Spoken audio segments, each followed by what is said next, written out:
¿El peronismo, identidad nacional de la clase obrera? ¿O un cadáver que todavía nadie ha enterrado? Hoy, en el 8º o 9º programa, ya perdí la cuenta de El Poeta y el Diván. Orígenes, primera y segunda presidencia y reflexiones que nos corresponden a nosotros, los del Poeta y el Diván. Mi nombre dicen que en el exilio será Javier de Fox y en profesión, poeta. Mi nombre, Fernando Ramírez, psicoanalista y docente universitario.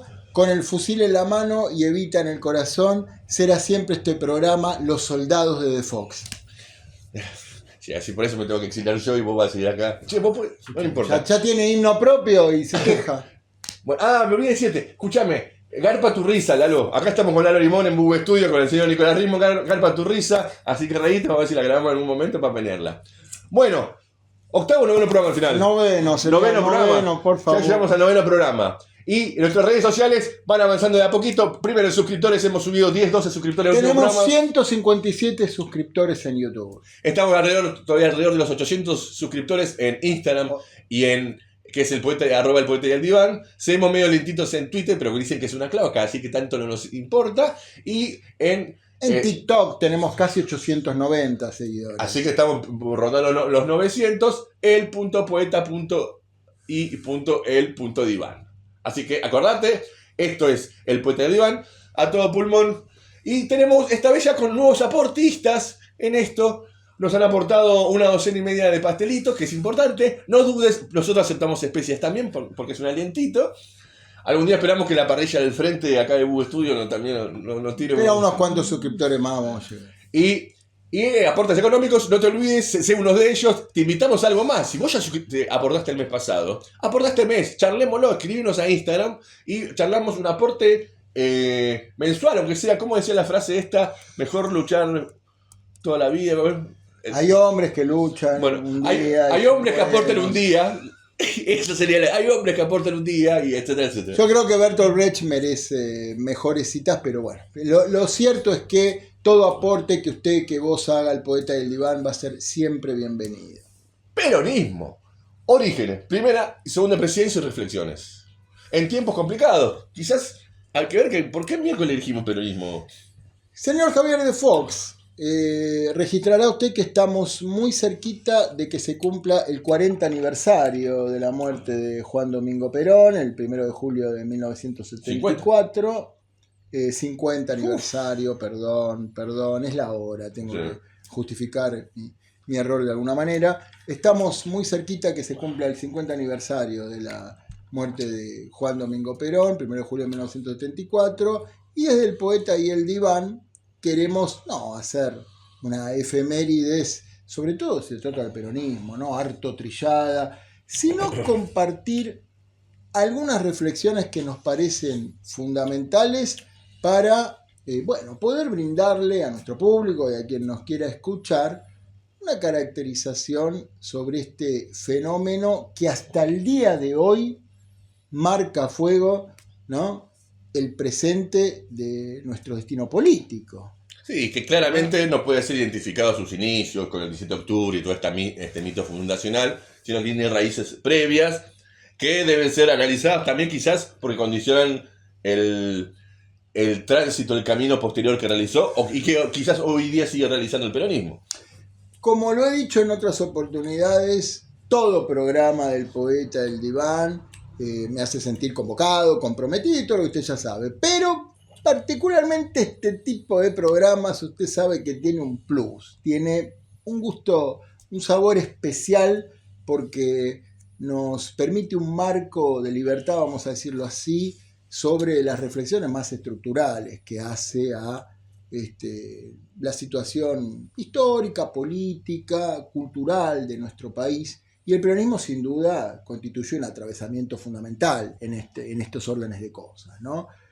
Si tuviéramos que, comenzar por los así denominados orígenes de este fenómeno, cuando se trata de fechas, ¿en qué empezamos a pensar? No en el 17 de octubre, que ya fue una consecuencia, un efecto, ¿no?, del peronismo, sino en ese contexto político, económico, social, ¿no?, muy convulsivo que se produjo en la Argentina con el denominado golpe juniano, ¿no? La dictadura que se inicia el 4 de junio de 1943 hasta que se convoca elecciones y el peronismo resulta triunfante el 24 de febrero de 1946.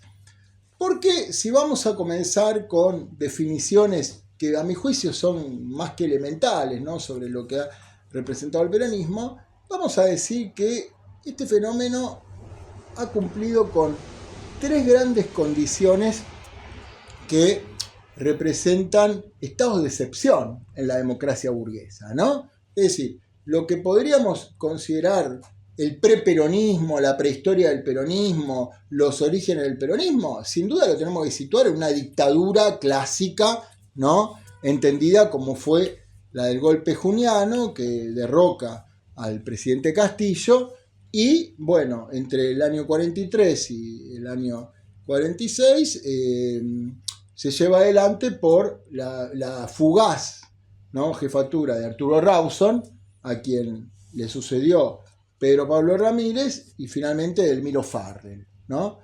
Es decir, estamos hablando de una dictadura con todas las letras como clásicamente la hemos conocido, ¿no?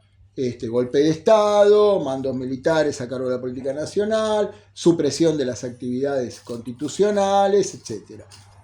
Luego tenemos los dos primeros gobiernos de Juan Domingo Perón entre el año 46 y 1955, que en la jerga marxista lo hemos denominado siempre clásicamente bonapartismo, ¿no? El fenómeno bonapartista. Y finalmente en el tercer gobierno de Juan Domingo Perón e Isabel Perón, ¿no?, entre 1973 y 1976, podemos ya hablar de ahí de un gobierno con una democracia endeble, vulnerada, de importantes componentes fascistas en el aparato del Estado, ¿no? Pensamos, por ejemplo, en la AAA.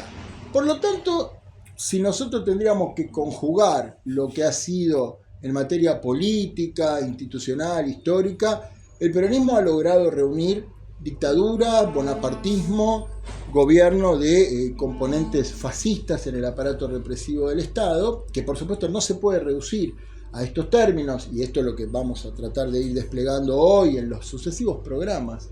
Sí, la idea es hacer por lo menos 3, ¿no? Al peronismo, pero vamos a comenzar por ahí. Bueno, ¿de qué hablamos entonces cuando hablamos de esta prehistoria o preperonismo u orígenes del peronismo? Bueno, situemos que en el año 43, cuando se produce el derrocamiento de Castillo, un actor muy importante en el gobierno militar fue el denominado GOU, el Grupo de Oficiales Unidos, una logia militar que viene a presentarse, cuando no, como la reserva moral en la Argentina, dedicada a acabar con el fraude, ¿no?, el así conocido fraude de la década infame, ¿no?, de la década de los 30, la corrupción, la politiquería enquistada en la vida institucional de la Argentina que tanto daño había hecho, y una importante reorientación en materia económica, social y hasta cultural en el contexto de la finalización de la Segunda Guerra Mundial, ¿no?, donde esta logia militar en la cual ya se destacaba el denominado coronel en ese momento, Juan Domingo Perón,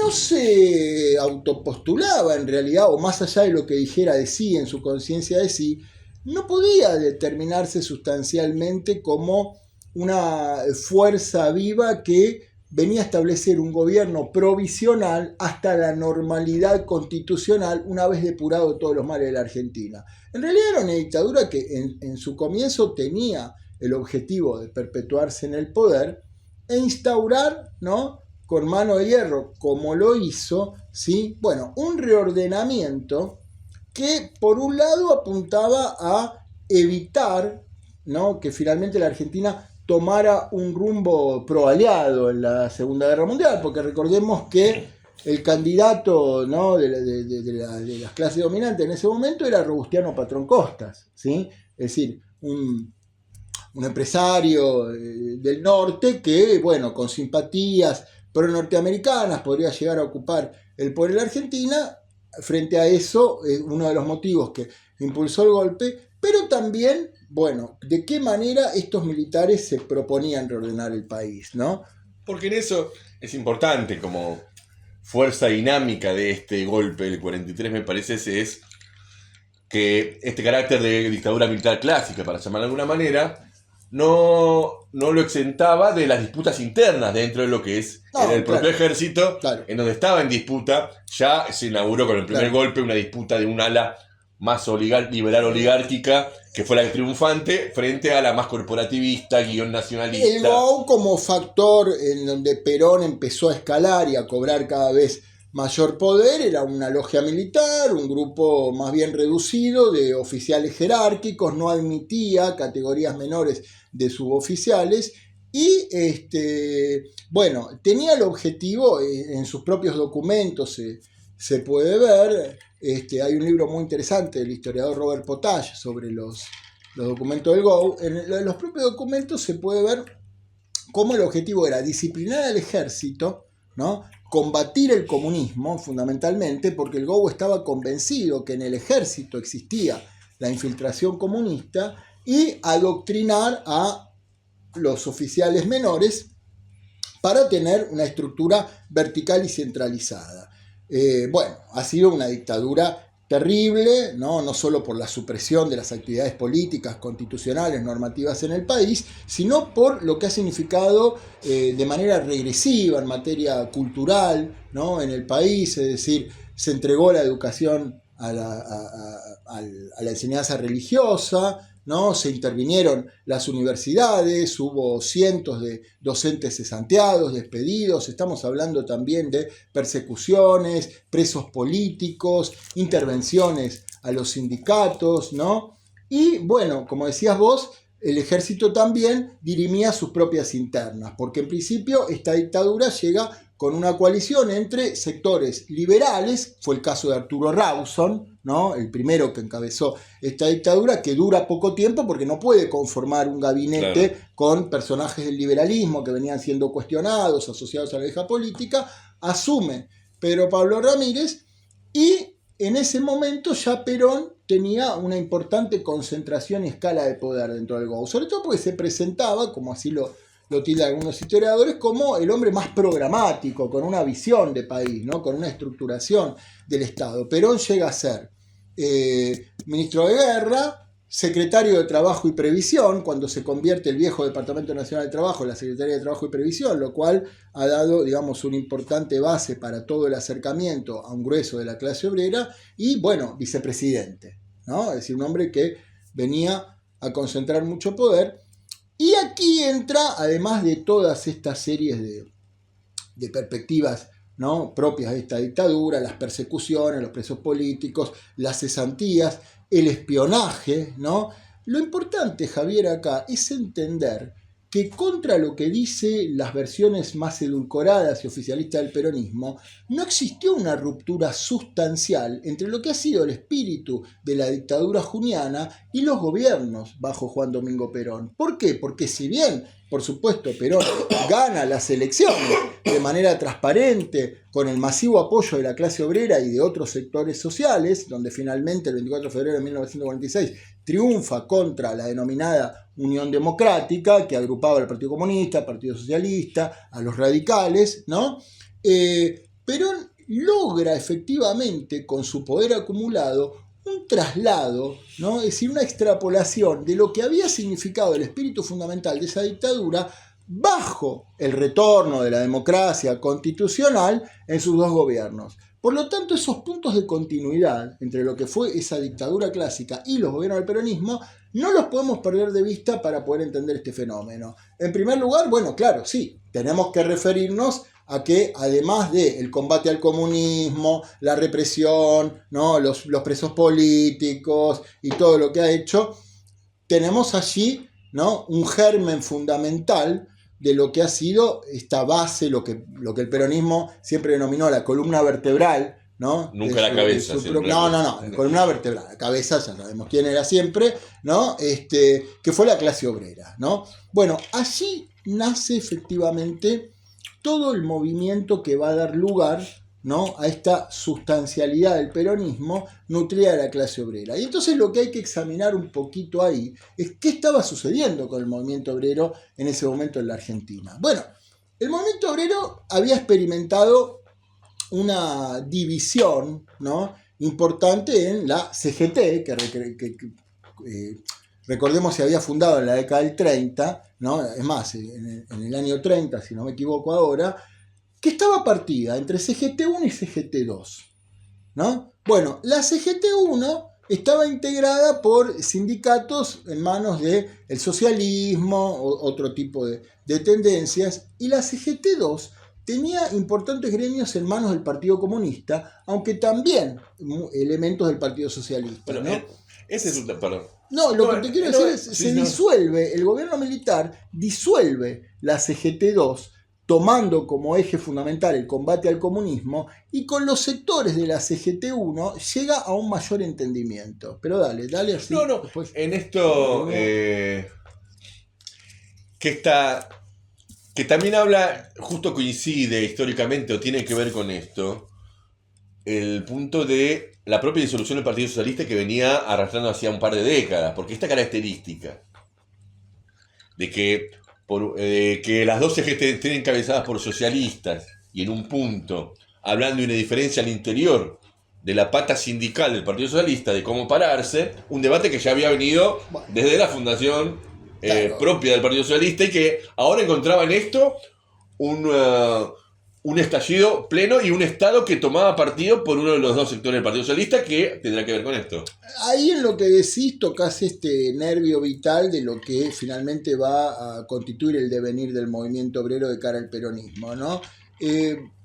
Tenemos, para variar, polémicas entre los historiadores acerca de, bueno, cuál ha sido la fuerza política o cuál ha sido el sector del movimiento obrero que más le ha remitido o ha nutrido al peronismo de sus propias filas. Bueno, varios historiadores coinciden en señalar a la formación del Partido Laborista como una base fundamental para nutrir al peronismo, ¿no? Partido Laborista, recordemos, un partido de orientación humanista y cristiana que se forma, ¿no?, como partido con su programa. Allí tenemos grandes líderes destacados como Luis Gay, como Cipriano Reyes, como Luis Monsalvo, que venía del socialismo, y el laborismo, que afilia a Perón, lo considera, ¿no?, directamente su líder, su referente indiscutible. Claro que había proporcionado una importante base obrera, pero como decías vos, ¿qué pasaba en el Partido Socialista?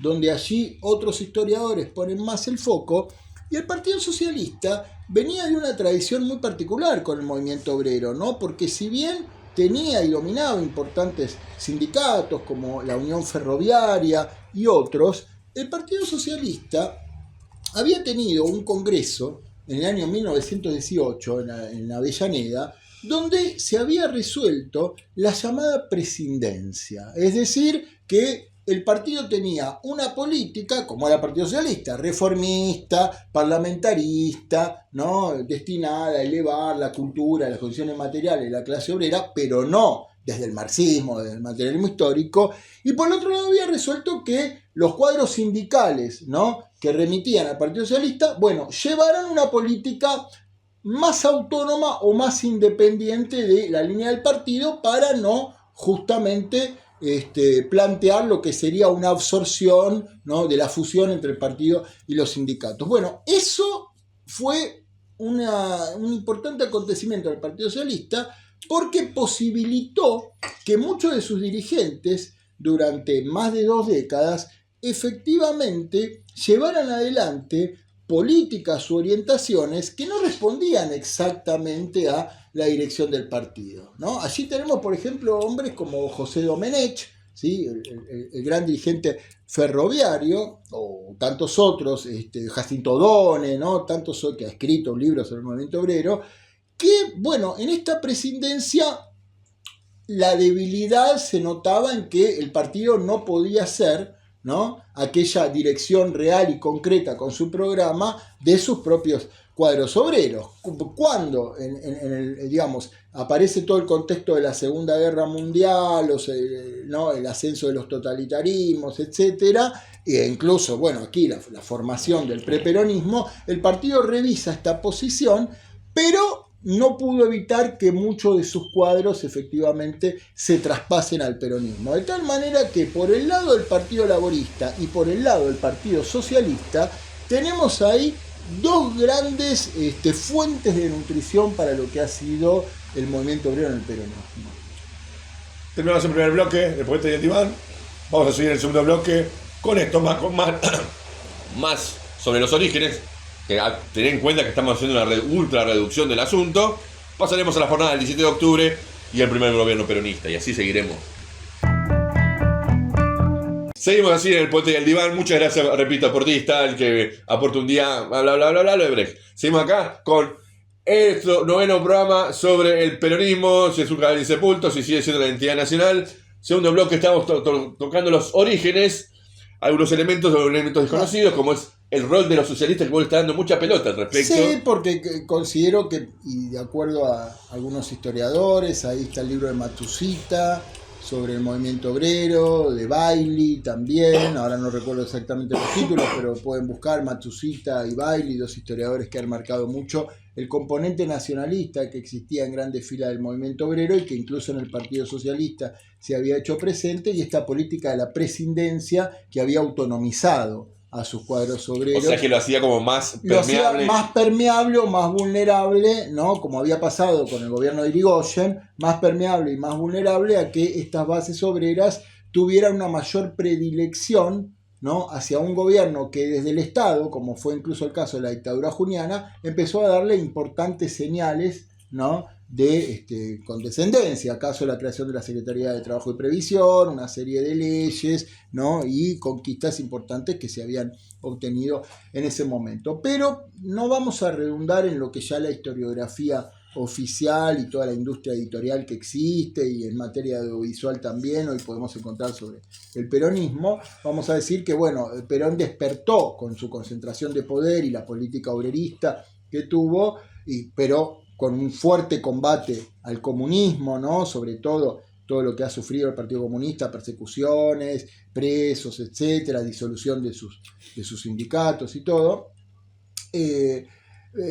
Ha despertado, sin embargo, Perón, importante, una furiosa oposición en las denominadas fuerzas vivas, ¿no? Bueno, la Unión Industrial Argentina, la sociedad rural, toda la gran burguesía que veía en el obrerismo de Perón un importante peligro para sus intereses, a pesar de que Perón se cansó de mostrar, ¿no? Los puentes hacia la propia burguesía. Recordemos el célebre discurso en la Bolsa de Comercio en el 1944: no somos enemigos del capital, por lo tanto somos sus mejores aliados y vamos a demostrarlo. Pero ahí entra quizá la clave que vos mencionabas al principio, esta idea de la fortaleza programática de Perón, la claridad programática de Perón, en cuanto entendía con otra táctica el liquidar el comunismo, que obviamente ya tenía una década y media previa.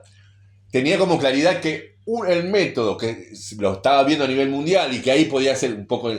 Ahí sí quizás se puede encontrar una inspiración fascista en el sentido de no destrucción de las organizaciones sindicales, sino en todo caso de cooptación. Ahí creo que entra la fortaleza. Bueno, pero por eso hablamos en la jerga del marxismo, tomando lo que Marx decía sobre Luis Bonaparte, ¿no? De un fenómeno político bonapartista que intentó arbitrar y mediar entre las dos grandes clases sociales, burguesía y proletariado, ¿no? Con una importante también oscilación y apoyaturas en ese momento en lo que significaba un cambio a nivel mundial de la declinación de Inglaterra como la principal potencia imperialista y su reemplazo por la potencia de Estados Unidos, ¿no? Perón, si bien tuvo importante gesto de condescendencia al imperialismo inglés, ¿no? De hecho están todos los testimonios de los diplomáticos, los funcionarios que elogiaban al gobierno de Perón, particularmente la figura de Perón, bueno, la entrega de lo que fue la indemnización por los ferrocarriles a los ingleses, y además lo que después será el acercamiento de Perón a Estados Unidos, más allá de que en este contexto de ascenso de Perón dentro de la dictadura juniana, él se presentaba como la antítesis fundamental de Spury-Braden, ¿no? El famoso el famoso embajador de Estados Unidos, que junto con la Unión Democrática, el radicalismo, el Partido Comunista, el Partido Socialista, bueno, representaban los intereses históricos de la oligarquía, ¿no? Bueno, finalmente todo este movimiento de oposición a Perón logra que Perón tenga que renunciar a sus cargos, ¿no? Vaya preso a la isla Martín García, y bueno, el movimiento obrero empieza a levantarse por su libertad, ¿no? Y ahí Javier entra, y voy a redondear esto, entra esta situación donde Perón todavía no tenía, ¿no?, la domesticación estatal absoluta de los sindicatos. Muchos sindicatos querían preservar su autonomía, y al interior de la CGT se suscita un debate que el historiador radical Juan Carlos Torre ha hecho un excelente libro sobre esto, Ensayos sobre el peronismo, donde él allí describe lo que pasó en la CGT en ese momento. Porque el Consejo Administrativo de la CGT había sugerido la huelga general por la libertad de Perón, pero el Comité Central Confederal resuelve una votación de la huelga general por 16 votos contra 11, donde no se lo menciona a Perón, se plantea la libertad de todos los presos políticos, el sostenimiento de las conquistas obreras, porque recordemos que la oposición estaba reclamando la entrega del gobierno a la Corte Suprema para que liquiden las leyes laborales en favor de la clase obrera, se venía la Unión Democrática, todo, y la CGT 16-11 dice, bueno, no lo nombremos a Perón, mantengamos cierta autonomía, se consensúa eso.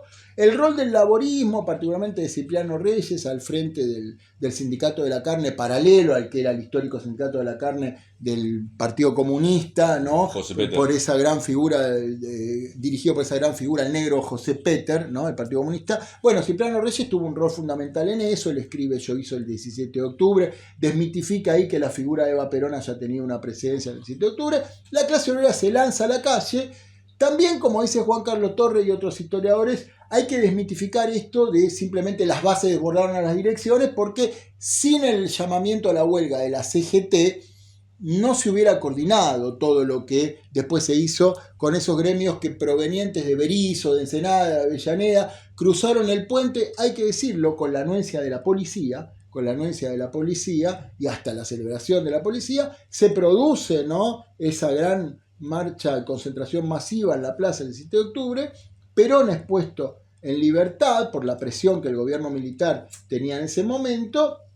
Farrell, ¿no?, que ya había sucedido a Pedro Pablo Ramírez, quien después que la Argentina le declara la guerra al eje, bueno, es eyectado del poder, y ya viendo ahí que la situación cambiaba en el desastre de la Segunda Guerra Mundial, Farrell hace traer a Perón, bueno, a Perón lo liberan, se decide la convocatoria de elecciones, y Perón resulta triunfante. Perón resulta triunfante con una coalición, ¿no?, que después seguramente vos desplegarás algunas cosas más, que estaba formada por un sector del radicalismo, la Unión Cívica Radical Junta Renovadora, el Partido Laborista y los denominados centros cívicos independientes, de los cuales muchos de ellos provenían del viejo Partido Conservador, bautizado en su momento como el Partido Demócrata Nacional, que no fue un partido que ingresó a la Unión Democrática, por toda la puja con el radicalismo que históricamente tenía, ¿no? Entonces, bueno, dieron libertad de acción, algunos se volcaron hacia el peronismo, otros, bueno, no, quizás alguno que otro por la Unión Democrática, pero no actuó orgánicamente en la Unión Democrática. Entonces,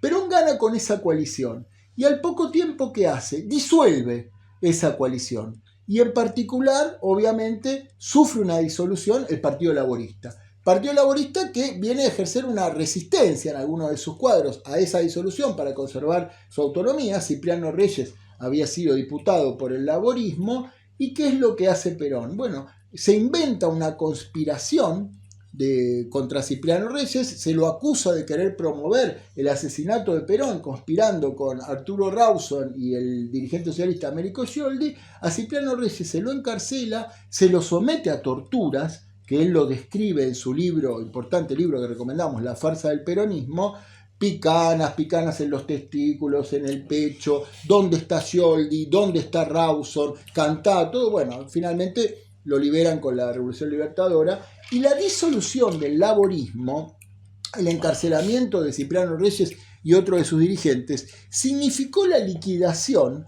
de esa fuerza política que se había encarnado en el movimiento obrero a través del laborismo y que quería mantener su autonomía. Que ahí viene justamente, se vendría a ser como la expresión política de la discusión que tuvo el Comité Confederal de la CGT en su momento, en donde entendía a Perón como un elemento circunstancial.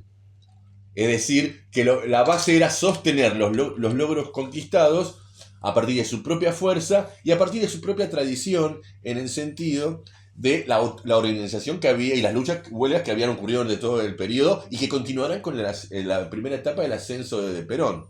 Y acá entramos en el primer gobierno peronista, me parece. Por supuesto quedan muchas cosas en el tintero, comentaros abajo, que es lo fundamental. Que la tesis fundamental con la que asume Perón en el plano interno es que estábamos atravesando un momento a nivel internacional, fin de la Segunda Guerra Mundial, en donde Perón caracterizaba que era cuestión de poco tiempo, relativamente poco tiempo, un enfrentamiento entre el bloque entre los Estados Unidos y la Rusia soviética. Y sobre esa base él caracterizaba que el desarrollo económico y político tenía que estar condicionado por esto. En este sentido, y acá hablando de hilo de continuidad, yo me atrevo a ir más previamente, la política económica de Perón no fue de ruptura en su primer gobierno, que lo denominó plan quinquenal con un guiño hacia su ala izquierda y el plan quinquenal stalinista, sino que fue una continuidad de lo que se conoció en la década del 30, mediados del 30, la Junta Nacional de Granos, que él transformó en IAPI. Y esto para que veas si tenés ganas de encontrar paralelismo con los primeros gobiernos de Néstor y Cristina. Básicamente, ¿qué consistía el IAPI? El gobierno centralizaba toda la compra de la producción agropecuaria, la pagaba X y al exterior la pagaba X1, con el espíritu de tener una ganancia de ese 1, estoy usando matemáticas básicas, y con esa idea fortalecer lo que ya venía desarrollándose hacía 15 años, que era la industrialización por sustitución de importaciones. Es decir, la industria liviana, lo que se conoce, es decir, zapatos, ropa y textil, heladera y ese tipo de cosas. El problema surgió que este plan económico logró un desarrollo del consumo interno, conjugado con el otorgamiento de créditos a las pequeñas empresas, lo que se conocía pymes, y el mayor acceso a crédito a los sectores populares, y acuerdos económicos en función de liquidar a todos los sindicatos de la CGT2, a todos los sindicatos de simpatía comunista y también a los sindicatos que todavía se mantenían de alguna manera, querían tener cierta autonomía con respecto a Perón, incluso liquidando gremios históricos eternos en función y haciendo crecer al gremio más chiquito. UPCN es un ejemplo. Javier, discúlpame, y es muy breve. En el año 45, ¿sí? La Fraternidad, el importantísimo gremio de los ferroviarios, la Fraternidad, el gremio del calzado, el gremio textil, se desafilian de la CGT por su cercanía con el gobierno. Después se reincorporan, pero quiero decir, hasta ese momento, eso fue una prueba de que Perón no tenía todavía el dominio estatal de todos los sindicatos. Claro. Y esa fue la intención de una de las patas de IAPI, que con esta diferencia que hacía como intermediario comercial de la producción argentina, lograr desarrollar, estabilizar esta industria liviana. Pero acá estamos hablando del plan quinquenal, se inauguró en el 47, pero ya 2 años después, habiendo desarrollado el consumo interno de manera parcial, es decir, los sectores obreros, sean los tradicionales, que venían con una tradición organizativa sindical, y los llamados cabildetes negros, la inmigración interna, logró mejorar su situación económica, no sin la fuerza de la huelga, pero cada vez más regimentada o avalada por el propio gobierno en función de esta disputa que nosotros llamamos bonapartista, de fortalecer su lugar de árbitro político. Es decir, mirá, vos hacés la huelga a tu patrón, para mí me permite reforzar mi posición de árbitro, pero cuando yo te digo pará. En este camino es donde empezó a darle una serie de concesiones, liquidando la tradición o intentando liquidar la tradición política de la huelga, la lucha, etcétera, que existía previamente, buscando de esta manera fortalecer su propia cooptación de los sindicatos por parte del Estado. Pero en 1941 entró en crisis esta situación. En términos meramente económicos, ¿por qué? Porque el desarrollo de esta industria liviana, sumado a 2 sequías de 2 años consecutivos, empezó a hacer que la plata que entraba por importaciones se redujo. Y por lo tanto se redujo la cantidad de créditos accesibles para... la cantidad de plata disponible para fortalecer la industria liviana. Y vamos a decir, Javier, que Miranda, ese gran ministro de Economía, gran ministro por cómo ha trascendido en la historia del peronismo, el representante del industrialismo, el llamado mago de las finanzas, había cometido serios errores de cara a la exportación industrial en el mercado internacional, porque Miranda presionaba por un mayor precio de los productos y sufrió la competencia de los Estados Unidos, el famoso dumping con los productos agropecuarios y todo, y no se llegó a controlar, como vos decís, desbarajustes importantes en la economía argentina. La inflación, ¿no? La imposibilidad de competir en el mercado externo, entre otras cosas, y eso determinó la caída de Miranda. Sí, claramente la inflación es el tema puntal, porque las medidas de Perón en ese sentido, o sea, la inflación surgió a partir de que el aumento de la industria mediana o liviana en la Argentina implicaba una mayor necesidad de importaciones que no había plata para financiarlo. Entonces era necesario emitir. Y si encima presionás con mayores precios para el producto del mercado externo, bueno, va a ser un problema, como le pasó a Miranda. Y el tercer elemento del plan quinquenal, y en esto te sonará ahora popular, es la idea de la cuestión de los gasoductos, la cuestión de la infraestructura, los recursos naturales, que básicamente lo que buscaba era determinar los precios de los recursos naturales, algo que habrás escuchado mucho en los últimos tiempos en la supuesta ortodoxia morenista de Guillermo Moreno, en la cual hay que establecer los precios para abaratar todo. Eso empezó a fracasar también, pero eso todo en términos económicos. En términos políticos fue otro aspecto muy importante. En 1949 se formó la Comunidad Europea de Carbón y Acero. ¿Qué es la comunidad? Es el antecedente de la Comunidad Económica Europea y de la Unión Europea, en la cual se comprometían los países de Europa, sobre todo occidental, se comprometían a comprarse entre ellos. Ahí a la vez, combinado con el Plan Marshall, que era una serie de plata que ponía Estados Unidos para evitar las revoluciones en curso. Tenemos Italia, Francia, bueno, la propia situación de Yugoslavia, que tenía que determinarse supuestamente cómo se bloqueaba o no detrás de la Unión Soviética,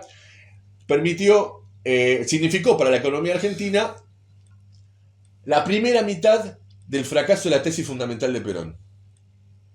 Del otro lado tenemos la Comecon, también se formó en el año 49-50, que es una suerte de comunidad europea, pero del otro lado de la columna de hierro, que se cristalizará después con el Pacto de Varsovia.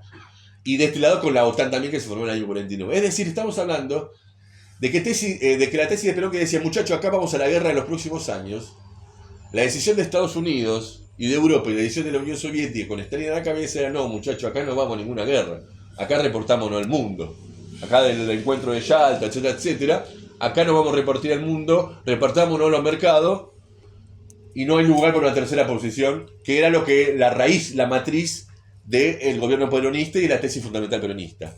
Lo que llevó justamente al fracaso del plan quinquenal en los últimos tiempos y significó, en el último periodo del plan quinquenal y inicios del segundo gobierno peronista, no sé cómo estamos de tiempo, en el segundo gobierno peronista significó el inicio de algo que se llamó plan de estabilización, que no es más que en cristiano ajuste, ajuste, ajuste, garrote, garrote, garrote. Estamos mal de tiempo para variar. Sí. Es decir, estamos hablando, y en esto es lo que yo insisto con esto, de que el famoso plan quinquenal peronista fracasó en los 2 años. En parte por los propios límites de su política económica, de dependencia de las importaciones y dependencia de la industria liviana, y en términos generales de continuidad de la dependencia de la oligarquía terrateniente, de la lora bosta, de la sociedad rural. La primera parte del gobierno peronista siguió funcionando a partir de esto, que con los años uno puede haberlo visto en la comparación con el kirchnerismo, con el tema de las retenciones y toda esta cuestión. Esto desató algo muy importante, que vos lo tenés muy presente, que es del año 47, 48, 49, sobre todo, una gran huelga azucarera, De la Fotia. De la Fotia, Tucumán. que se extendió, empezó en Tucumán y se extendió a Salta, incluso a Santa Fe y a Catamarca, si no me equivoco, y Jujuy. Una gran huelga azucarera que otra vez pone a prueba lo que vos planteaste en un principio. O por lo menos no permite convencerse la tesis de que Perón haya cooptado todo el movimiento obrero. No, fue una huelga que derivó en una represión muy grande, con presos políticos también, y el asesinato del mozo comunista Aguirre, que en Tucumán actuaba como enlace, ¿sí?, entre los trabajadores rurales, ¿no?, y otros sectores. Bueno, fue un comunista también desaparecido, asesinado. Porque la crisis del plan quinquenal incluía un acuerdo salarial, una suerte de pacto de pactos entre las empresas y los trabajadores. Y uno de los principales reclamos de los azucareros que se extendieron después es la idea de que los aumentos iban por detrás de la inflación. Uh-huh. Algo que hemos conocido nosotros en el tercer gobierno de Cristina, en el gobierno de Alberto, o si estás en la provincia de Buenos Aires, en los gobiernos, incluso el gobierno de Kicillof, donde sí, yo tengo un aumento, pero siempre por debajo de la inflación que afecta a tu poder adquisitivo. Entre el año 50 y el año 54, ya bien entrado el segundo gobierno peronista y casi sobre su final, se suspendieron los aumentos salariales progresivos y la clase obrera sufrió un importante deterioro por la caída de su salario, claro, entre el 50 y el 54. Eso también hay que decirlo. Del 52 al 54 Perón otorgaba aumentos por decreto, que no llegaban a cubrir todo el estado inflacionario que había. Claro. Y quizás en esto debe haberse entendido la importancia de esta huelga de la Fotia, la huelga azucarera, porque puede ser en esta etapa uno de los últimos gritos con cierta autonomía, si bien existieron posterior a la huelga ferroviaria, pero con un potencial de incluso en Salta significó una huelga general.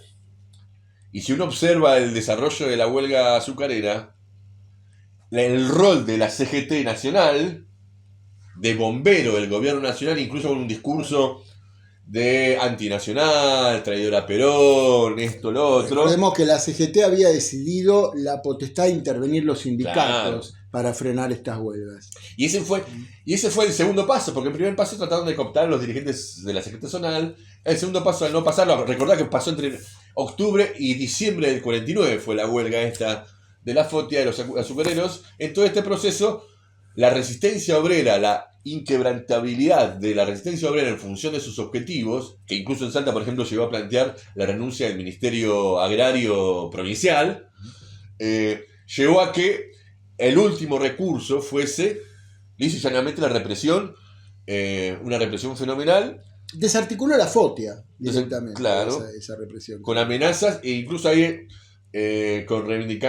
reavivando su política militar de lograr el Ingenio de la Esperanza, que había estado cerrado, que había cierto vuelto a abrir por instancias estatales, como cabeza de playa, para lograr meterse dentro de la unidad obrera que existía en ese momento, porque eran todos trabajadores, extorsionar a esos trabajadores que, si no estamos con Perón, nos cierran la fábrica, nos cierran el ingenio, a partir de eso empezar a contagiar al resto, y de esa manera lograr liquidar de conjunto, incluso físicamente, mostrando por primera vez, no por primera vez, sino con total crueldad, hasta cuánto dura el bonapartismo pro-obrero de Perón. Lo que preguntaba Lalo Limón fuera de cámara, pero ¿a dónde van con todo esto? Vamos a algo muy concreto, Lalo Limón y vos, usted, que nos están escuchando. El peronismo se apoyó no, como decía Gino Germani, sobre una base obrera proveniente de las migraciones rurales e inexpertas políticamente. La tesis del gran sociólogo Gino Germani fue refutada por los historiadores como Juan Carlos Torres, Hugo del Campo, Murmis y Portantiero y otros tantos que tienen importantes libros sobre el peronismo, donde dice no, Perón se apoyó en la vieja guardia sindical, que nosotros hemos destacado el papel del Partido Laborista y del Partido Socialista en esto. Esa vieja guardia sindical primero quiso conservar su autonomía, luego fue liquidada como tal en su autonomía, absorbida y estatizada por el peronismo. Siempre con esta transacción entre mantener algunas filas importantes de conquistas obreras y por el otro lado regimentar con represión, torturas, encarcelamiento y presos políticos cualquier intento de rebelión o retorno de la autonomía. Hacia eso vamos, Lalo Limón, y vos, usted, que nos está mirando, para caracterizar por qué el peronismo ha sido un bonapartismo policíaco-militar, lo cual después lo vamos a desenvolver mejor. Todo esto desenvolveremos en el tercer bloque y último bloque, calculo yo, de este primer programa sobre el peronismo. Seguimos acá en el bloque 3 del programa número 9 de El Poeta y el Diván, hablando sobre el peronismo, ya casi, que en el corte no volvemos al bloque 3. ¿Por qué? Porque nos armamos una gran asamblea obrera con respecto a los dichos del señor Fernando Ramírez, que repítalo, fundamente lo que acaba de decir. Bueno, confío en el espíritu democrático de esta asamblea para poder hablar. ¿Por qué decimos que el peronismo, por un lado, concitó una enorme adhesión de la masa obrera que marcó un punto de inflexión en la historia argentina? Sin ninguna duda, no estamos poniendo en cuestión la verdadera cultura peronista que se desarrolló en el seno de los trabajadores, sino que lo que estamos marcando es qué capitalización le ha dado la dirección política del peronismo a ese gran sentimiento, cultura, ¿no?, popular y obrera que ha desplegado. Bueno, en ese sentido es que remarcamos el carácter de bonapartismo policial y militar del peronismo, ¿no? Es decir, por eso también señalábamos el carácter de continuidad que los gobiernos peronistas, primer y segundo gobierno, bajo el orden constitucional democrático, mantuvo con el espíritu del golpe juniano. Perón lo que ha hecho fue desarrollar un enorme crecimiento del aparato represivo del Estado, donde básicamente no dejó títere con cabeza. Pero vos hablabas de las grandes huelgas, Javier. Sí, pero ahí vamos a empezar por polemizar, porque si no, así sube el rating ahí. Pero el apoyo militar y policial, ¿no es previo, no existe previamente, por más que lo haya perfeccionado? Por eso digo, ¿cuáles son los puntos de continuidad con el golpe juniano? Pero no solo con el golpe juniano, sino con otras instancias también muy oscuras que preexistían al golpe juniano. Perón despliega este formidable aparato represivo y de espionaje en el seno del aparato del Estado para la regimentación de la clase obrera y la profundización de su régimen autoritario. Vamos a mencionar algunos de estos elementos, ¿no? Uno de los organismos que creó el gobierno de Perón para esto fue la CIDE con C, la Coordinación de Informaciones del Estado. Un organismo que se dedicaba al espionaje y al seguimiento, ¿no?, de quienes se postulaban para los empleos públicos, y a través de un verdadero fichaje se determinaba si por su filiación al régimen podían acceder al empleo o no. Pero no era de eso se ocupaba la CIDE. Pero no era una continuidad de esta asociación que armó Justo de actividades anticomunistas. No, lo que se continuó literalmente, que surgió con el régimen de Agustín Justo, fue la tristemente célebre sección especial. La sección especial, que nació como la actividad anticomunista, fue absorbida por la Policía Federal, Javier, que se creó en 1943 con el golpe juniano. Bajo Perón, la sección especial, ¿sí?, se dedicó efectivamente al encarcelamiento y la tortura de opositores obreros. La sección especial tenía la comisaría octava en la calle Urquiza, al 500, a 3 cuadras de la Facultad de Psicología de la Universidad de Buenos Aires, donde yo doy clase. Bueno, allí estaba el nefasto comisario Lombilla, Cipriano Lombilla, un terrible torturador, ¿no?, que lo que hacía era precisamente aplicar picana y otras cosas a los opositores. ¿Y cuál decís que es la característica específica entonces de esta CIDE con C? Bueno, la CIDE con C, la Coordinación de Informaciones del Estado, tenía el objetivo de realizar un verdadero fichaje para ver quién podía acceder a los empleos públicos o no. Javier, y estaba al mando de un general, el general Uriondo, que era el que se ocupaba de determinar esto, ¿sí? Para eso funcionaba la Coordinación de Información del Estado. La sección especial de la Policía Federal, ¿sí?, en la comisaría octava de la calle Urquiza, un verdadero centro de torturas. Digo, allí desfilaron, entre otros, el estudiante de química comunista Ernesto Bravo, al cual lo secuestraron, ¿sí?, lo llevaron a la sección especial, lo picanearon, y el médico Caride, con su informe que dio en el exilio en Uruguay, fue el que pudo determinar cómo había sufrido las torturas Ernesto Bravo. ¿Qué dijo Lombilla? Doctor, yo le pego en la cabeza porque vio que la picana endurece los músculos, entonces hay que aflojarlo. Esto es lo que decía Lombilla para justificar las torturas. ¿Qué hizo la policía? Lo libera Ernesto Bravo y lo deja simulando que tuvo un enfrentamiento policial. Oigo, ¿cómo le va, mi amigo? Buenas noticias, don Guillermo. Ya tenemos al vago de la universidad. ¿Detuvieron también a otros estudiantes? No, los demás no interesan por ahora. Bueno, amigo, a ese me lo liquida como estudiante y hágale decir todo lo que sabe. En la máquina le voy a hacer cantar hasta lo que no sabe. Pierda cuidado. Aquí el único duro soy yo.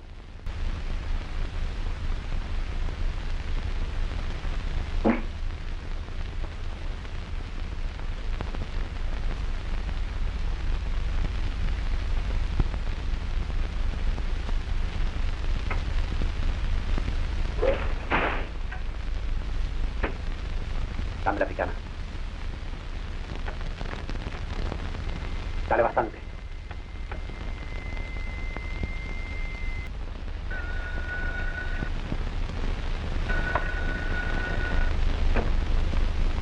Hola, doctor Caride.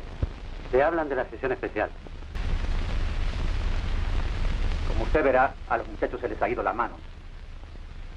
Si no puede hacer nada por él, no se preocupe, doctor. Este muchacho está bárbaramente golpeado. Ya le dije que se nos fue la mano.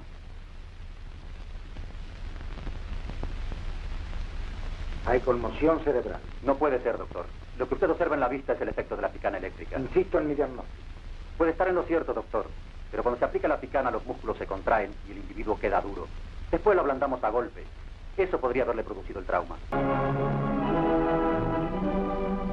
Hoy he entregado al juez Conrado Sadim Azúe la denuncia que formula el doctor Alberto Caride, quien llamado por la especial atendió al estudiante Ernesto Mario Bravo, el que había sido horriblemente torturado en esta dependencia.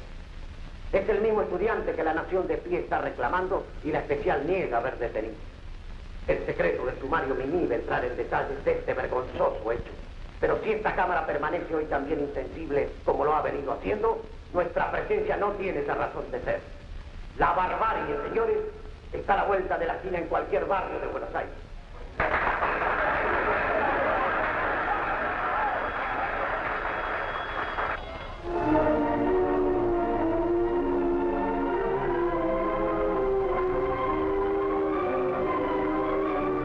Bueno, tenemos la sección especial, la coordinación de informe del Estado, y tenemos también otro organismo terrible en esta lógica, que fue Control del Estado. Control del Estado también era otro organismo que se ocupaba de hacer un seguimiento a opositores, como por ejemplo fue el movimiento indígena muy importante que hubo bajo el gobierno de Perón. Recordemos la masacre de los Pilagá, que eran indios, claro, que reclamaban por la comida podrida en mal estado que le habían dado. Bueno, también allí hubo persecuciones, represión, asesinatos. Bueno, pero ¿no? ahí encontramos hilo de continuidad. En términos económicos, la Junta Nacional de Granos, con el IAPI, la licitación por sustitución de importaciones. Encontramos de esta sección especial, evolucionamos a la CIDE con C, pero creo que hay una característica del peronismo y del primero y segundo gobierno, que este carácter de árbitro le permitía haber una instancia más a la represión directa de la década y media previa. Me parece que hay una instancia más similar en un punto a la irigoyenista y todo el momento que nosotros hay que estudiar todo el proceso de lo que se conoce como la Patagonia trágica. Y en el medio hay un intento de Irigoyen de la primera posición es no reprima, la última posición fue matarlos a todos. Bueno, otro organismo que atestiguaba esto, la División de Informaciones Políticas. La División de Informaciones Políticas es un organismo creado directamente bajo el gobierno de Perón y que estaba al mando otro de los malditos y de los olvidados de los mitos oficiales del peronismo, Guillermo Solveira Casares, un comandante mayor de la Gendarmería especializado en actividades anticomunistas,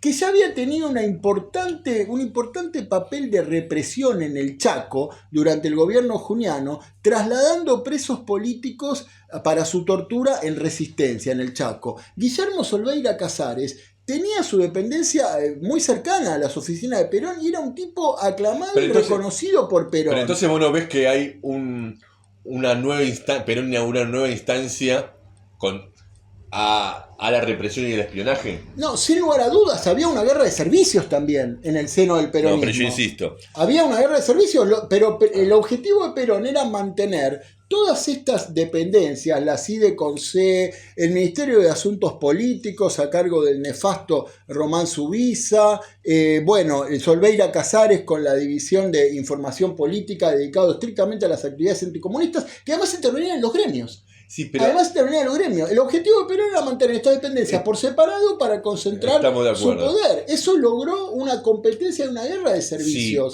por este tipo de actividades. Pero esas experiencias...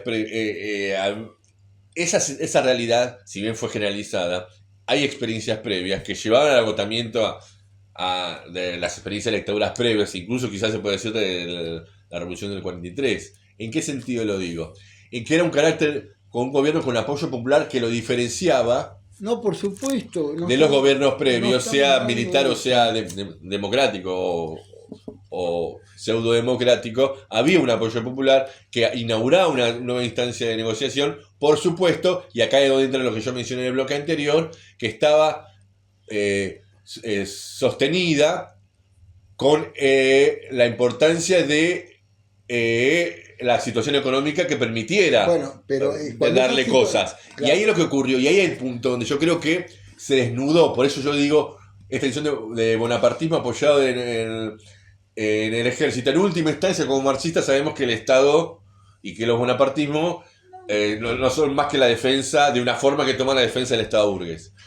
El agotamiento del primer plan quinquenal y los problemas que tuvo el segundo plan quinquenal, que apuntó más bien a más que nunca regimentar por decreto los aumentos salariales, que más que nunca se inclinó ante el pacto, ante la división internacional entre el bloque socialista y el bloque capitalista, o mundo libre, y que lo inclinó hacia buscar a inversiones estadounidenses sobre todo, sí. Un cambio del gobierno anterior, sí. Antes buscaba no estar con uno y con el otro, el segundo gobierno cambió y empezó a apoyarse en el imperialismo estadounidense, empezó a ponerle coto a los salarios que antes no se le ponía tantos, por lo menos, y también una generalización del aparato represivo y el espionaje. Las dos instancias que vos mencionaste han sido perfectamente articuladas en los gobiernos peronistas, tanto la regimentación, la represión, la liquidación de todo intento de autonomía de la clase obrera, sin que nosotros neguemos de ninguna manera el enorme apoyo popular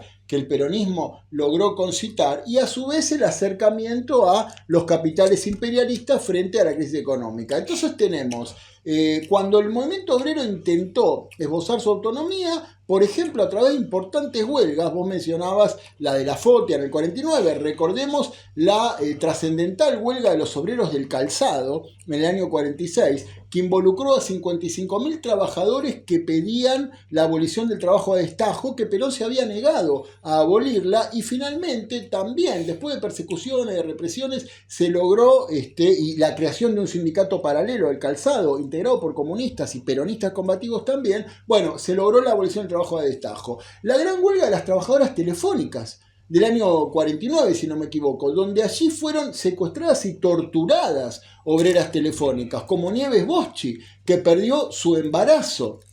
La huelga metalúrgica del año ya 54, en plena crisis, como vos bien marcabas.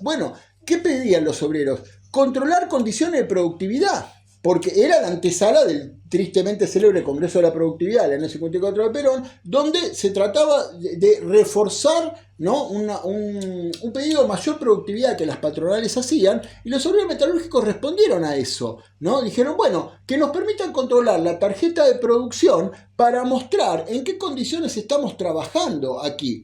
Eso se lo negaron. Hubo un debilitamiento muy grande de las comisiones internas, que tuvieron una enorme lucha en todo esto. Se concedió finalmente algunos aumentos salariales, pero no se logró mejorar las condiciones de productividad en alivio de la clase obrera. También a las trabajadoras telefónicas se les concedió el escalafón que pedían, pero estas conquistas parciales que se lograron fueron a costa de represión, encarcelamiento y tortura torturas en estas grandes huelgas. Y cómo olvidar lo que vos mencionabas, la gran huelga ferroviaria del año 51, donde también hubo un montón de encarcelamientos allí, sobre todo porque operaban dirigentes socialistas que todavía no respondían al gobierno de Perón, y se lograron también algunos reclamos, pero sobre la base de persecución, encarcelamiento, la huelga azucarera, la huelga del calzado, la huelga ferroviaria, la huelga de las telefónicas, huelga de los frigoríficos, huelga de los bancarios, huelga de metalúrgico, es decir, un conjunto de expresiones huelguísticas importantes por parte de la clase obrera, inclusive, y por supuesto lo remarcamos, por parte de quienes se decían peronistas o se sentían consustanciados con el peronismo. Y la respuesta que han recibido ha sido en materia institucionalizada por parte de este bonapartismo policíaco-militar, tal cual nosotros lo señalábamos en estas instancias, ¿no?, de aplastamiento a todo intento de la autonomía obrera. Ustedes le están haciendo al gobierno peronista. Es una huelga contra el movimiento obrero, una huelga contra ustedes mismos. Escuchen bien, compañeros. El que le hace una huelga al peronismo es un carnero de la oligarquía. Entiéndanme bien, muchachos. Entiéndanme bien, por favor. Yo no sé si quiero decir un carnero de la oligarquía. Busco otras palabras, pero no me salen. Hacerle una huelga a Perón es trabajar para la antipatria. Compañera, un peón ferroviario gana 340 pesos. Nada más que 340 pesos. ¿Eso es justo, compañera? No, eso no es justo. Y hay muchas cosas que todavía no son justas.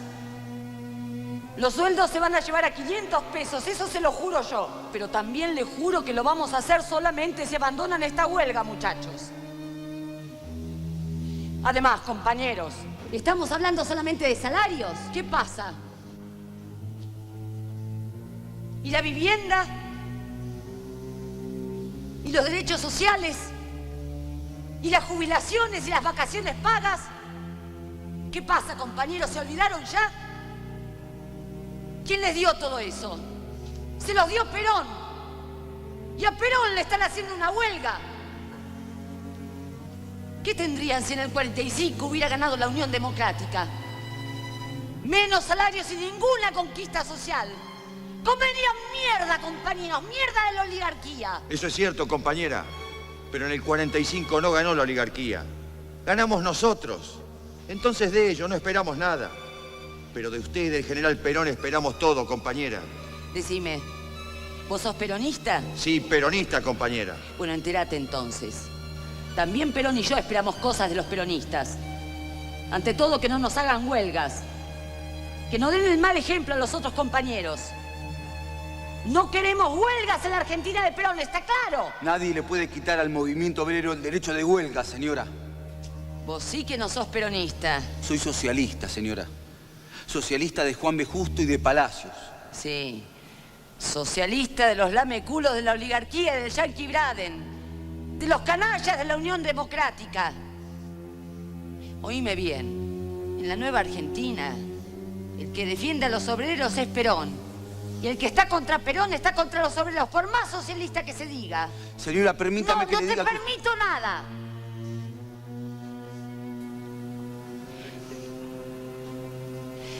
¿Sabés quién defiende esta huelga, compañero socialista? El diario La Prensa. ¿Qué pasó? ¿Se volvieron socialistas los gainzapás que se llevan la vaca en el barco cuando van a Europa? ¿O será que ciertos obreros, los obtusos como vos, le están haciendo el juego a los enemigos del pueblo? Una huelga obrera apoyada por el diario de la oligarquía. ¿Pero dónde se ha visto? Hay que ser tarado para no darse cuenta, compañero. La lucha obrera empezó mucho antes de Perón. Sí, claro que empezó. Pero con proyectos que apolillaron años en los cajones del Congreso. Nosotros los convertimos en leyes. Nosotros arrinconamos a la oligarquía, le metimos miedo y le enseñamos a respetar a los obreros. Y ustedes nos hacen una huelga por 200 pesos de mierda. Para un obrero, 200 pesos no son una mierda, compañera. Sí lo son. 200 pesos al lado de la política social del peronismo. Al lado del amor del general por su pueblo son una mierda, compañeros. levanten esta huelga. Esta huelga se tiene que levantar, ¿está claro? Esta no es una huelga obrera. Por última vez, compañeros, levanten esta huelga. Después no digan que no les avisé. Porque si hay que dar leña, vamos a dar leña, compañeros. Caiga quien caiga y cueste lo que cueste. La CIDECONCE, la División de Informaciones Políticas, el correo con el cual se revisaban las correspondencias y se determinaba este comunista, este no puede acceder al empleo público, la División de Informes Políticos de Solveira Casares, la sección especial. Tenemos un verdadero bonapartismo policíaco-militar. Acá yo quiero mencionar el libro de la historiadora Marina Cabat, Perón Leaks, que está basado en la desclasificación de archivos del Ministerio del Interior, y por más críticas que se le pueda suscitar, porque se lo ha tildado de hacer un recorte, de reducir al peronismo a su beta represiva, brinda una serie de datos que son realmente innegables, porque además, Javier, son atestiguados por funcionarios del propio gobierno peronista, para dar cuenta de En esto, quizás para hacer como un raconto general, el proceso inicial del 43, que tiene muchas raíces en el proceso iniciado en el irigoyenismo y después en la década infame, la dictadura de Justo. El peronismo, los dos gobiernos peronistas describen con claridad las dos caras, a mi entender, de lo que es un bonapartismo o semi-bonapartismo, sui generis, que es esta idea del Estado tomando cierta independencia o cierta independencia para actuar como árbitro, colocándose por encima de las dos grandes clases sociales. Arbitrar, y en la cual el primer gobierno peronista y sobre todo en los 3 primeros años, en la cual la situación económica internacional y política, es decir, donde todavía no estaba clarificado la coexistencia pacífica planteada por el imperialismo yanqui y el estalinismo, pudo desarrollar su aspecto más progresivo de alguna manera, es decir, instalar una serie de reivindicaciones históricas a partir del Estado. Acá la huelga azucarera es un claro ejemplo, porque después de toda la represión y la liquidación de la FOTIA a fines del 49, a cambio, digamos, como suerte de moneda de cambio, la intervención y destrucción de la FOTIA fue darle el 60% de aumento que planteaban originalmente planteaban los azucareros. Eso se agotó con el segundo plan quinquenal, donde mostró en su segundo gobierno, mostró con más claridad y con más fuerza el otro aspecto del bonapartismo de Perón, en la cual, muchacho, yo les puedo dar cuando hay plata. Cuando no hay plata, no le voy a tocar el bolsillo a los empresarios, voy a defender y voy a liquidar todo intento de no hacer caso de la construcción estatal, de la autoridad estatal lograda a partir del periodo previo. Me parece que eso es lo que permite ordenar un poquito el proceso, ordenar el acercamiento, una primera idea de una existencia independiente de los dos bloques en el primer gobierno y un acercamiento al imperialismo yanqui que efectivamente fue continuado por Frondizi. Eso es muy importante, ¿no, Javier? Recordemos porque no me parece menor, hubo un intento en la Argentina, creo que fue ya el segundo gobierno peronista, de firmar un convenio petrolero con YPF y Atlas Corporation y Dresser Industrial, ¿no? Que eran justamente compañías estadounidenses. Bueno, ese proyecto, que estaba impulsado también de la mano de Jorge Antonio, el gran empresario, el representante de la gran burguesía peronista, para explotar petróleo, gas, ¿no? Y uranio, eso no prosperó. ¿Pero por qué, Javier? Porque finalmente el gobierno peronista firma un convenio con la Standard California, el gran símbolo del imperialismo yanqui en materia petrolera. Se firma ese convenio y un profesor de Derecho Agrario y Minero nacionalista, Adolfo Silenzi, dejó un testimonio muy importante sobre esto. ¿En qué consistía ese convenio, Javier? Bueno, ese convenio consistía en que la Standard California no solo iba a acaparar las áreas de extracción petrolera, no iba a invertir un peso, ¿sí?, en la producción, sino que iba a extraer. ¿Te suena muy conocido en la actualidad Rigi, ¿no? Sí, te suena muy conocido. Bueno, Rigi, ¿no? Que también fue votado por 3 senadores o incluso de Unión por la Patria. Cosas similares con el ARSA en su momento, intentos por mixtos. ejemplo, suena muy conocido. Javier, pero no solo eso, la Standard California iba a disponer de un montón de instalaciones, incluso por fuera de su área, embarcaciones, caminos, etc. Y además estaba estipulado que durante 5 años el dinero que quedara como ganancia sea utilizado para pagar gastos de asesoramiento e información a los Estados Unidos, no para la inversión en la producción. Es decir, el contrato con la Standard California, ¿sí?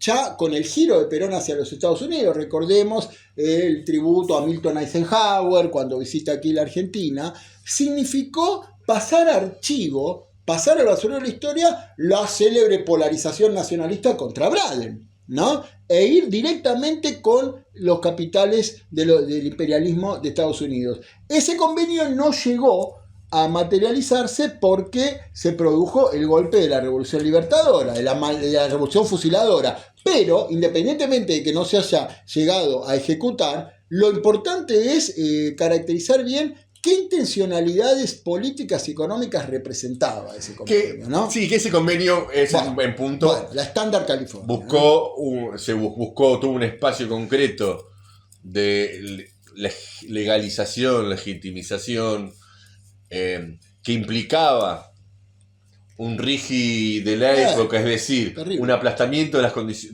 la posibilidad de organización de las masas, que está dado con la idea de la CGT única, que si no era de la CGT era traidor, con la idea del desarrollo del Estado y el espionaje que implica el Estado, pero a la vez este aspecto asistencialista creado por el propio peronismo.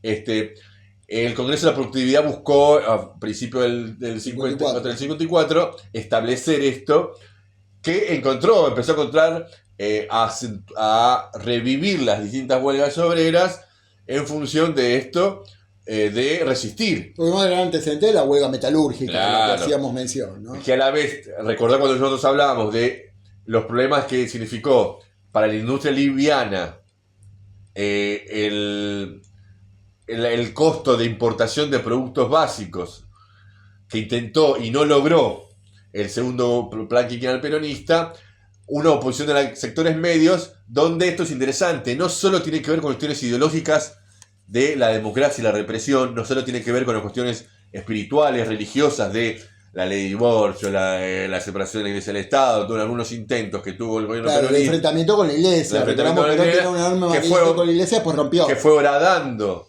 la base, sumado a que este nuevo auge a fines del gobierno peronista de la clase obrera hizo que un sector de los militares llegara a la conclusión que Perón ya no nos sirve más. Bueno, Para caso que- de la Marina. Exactamente, sí, y ahí ¿no? encontramos, y es interesante, porque la munición de Corpus Christi, que fue en junio del 55, Sí. que después fue... Tuviste los bombardeos a Plaza de Mayo Yo- el 16 de junio, tuviste el Corpus Christi, ¿no? Y después tuviste que esto, para mí esto es clave, y en esto empezamos a cerrar por lo menos este programa, porque no vamos a cerrar con el... No, con- vienen nuevos programas. Vienen más enojos seguramente Sí, aquí a nuestro alrededor. Opiná ahí ¿Qué va a abajo. hacer? Opiná abajo, por favor. que es algo fundamental, que la mayor preocupación de Perón no fue la munición de Corpus Christi, no fue el bombardeo a Plaza de Mayo y el Cristo Vive, era como era el Cristo Vence, sino que sin que él lo ordenara, los trabajadores peronistas de la capital quemaron todos los locales opositores. Bueno, eso fue en el año 53. ¿53 ¿no? fue? El 15 de abril de 1953, Perón da un discurso contra los opositores, le dicen leña, y Perón responde, esa leña que ustedes tanto me aconsejan, ¿por qué no empiezan a darla No, a pero ustedes? después en ese después del momento bombardeo. estallan 2 bombas, sí. en el subterráneo y en el Hotel Mayo, estallan 2 bombas, y la respuesta, donde muchos historiadores coinciden en adjudicársela a la Alianza Libertadora Nacionalista, este grupo paraestatal fascista en apoyo al peronismo, se quemó la Casa del Pueblo, es decir, el local del Partido Socialista. Ahí al lado de la Gamba, creo. Sí, se quemó la Casa Radical y se quemó también el Jockey Bueno, Club. pero- Fueron las respuestas sí, pero en el a las bombas que 55 también. estallaron. En el 55 también, después del bombardeo de Plaza de Mayo, hubo una suerte de reacción que tuvo su momento más alto. La quema de iglesias. La quema de iglesias. La quema de iglesias, sí. Que tuvo su momento más alto, y esto le define, y vamos a terminar justo en ese momento, es cuando la CGT le dice, muchacho... Había un sector que planteaba el armamento obrero, hubo grandes Y manifestaciones. Perón que dijo, Rosario, tomando posición, entre la sangre y el tiempo, elijo el tiempo.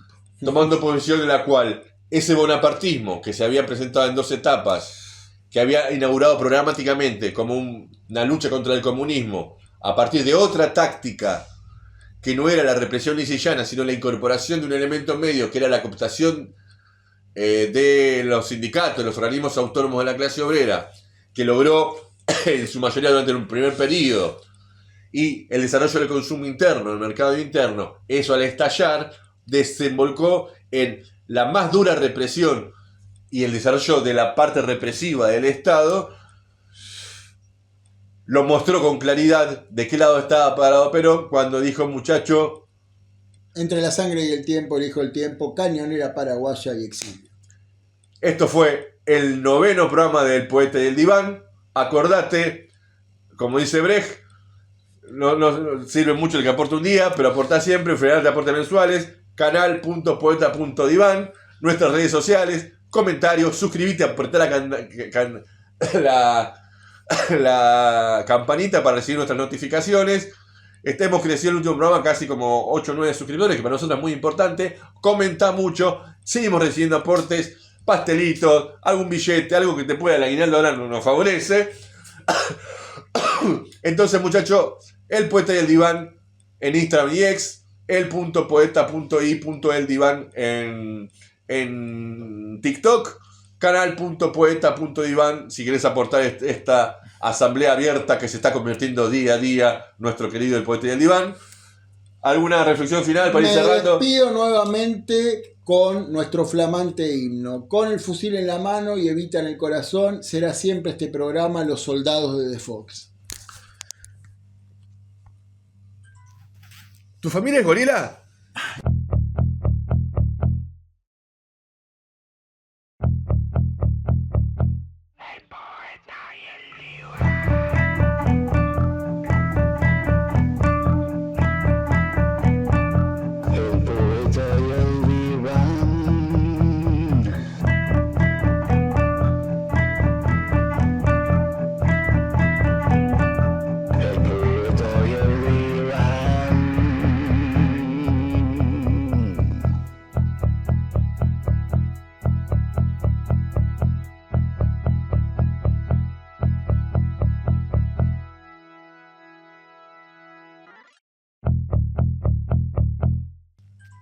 Bien, a mí este me gustó más, ¿eh?